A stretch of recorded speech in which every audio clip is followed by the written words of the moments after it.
জামিয়াত উলামা ই ইসলাম ফজল বা JUIF প্রধান মাওলানা ফজলুর রহমান অবিলম্বে শাহবাজ শরীফ সরকারের পদত্যাগ এবং দ্রুত নতুন নির্বাচনের দাবি জানিয়েছেন।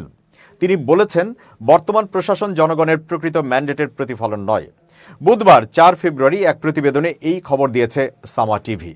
মঙ্গলবার জাতীয় সংসদের সাবেক স্পিকার আসাদ কায়সারের দেয়া এক নৈশভোজে অংশ নেওয়ার পর সাংবাদিকদের সঙ্গে কথা বলার সময় ফজলুর রহমান সাম্প্রতিক সাধারণ নির্বাচনে ভোট জালিয়াতির অভিযোগ তোলেন।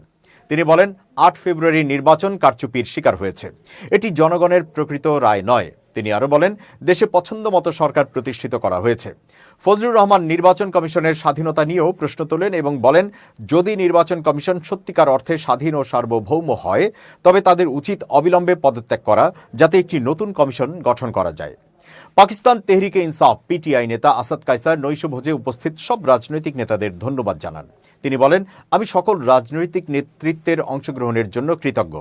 দেশের বর্তমান রাজনৈতিক পরিস্থিতি নিয়ে উদ্বেগ প্রকাশ করে কায়সার বলেন, বর্তমানে দেশের অবস্থা সংকটময় এবং এই সময় সংবিধানের সর্বোচ্চ কর্তৃত্ব নিশ্চিত করা জরুরি।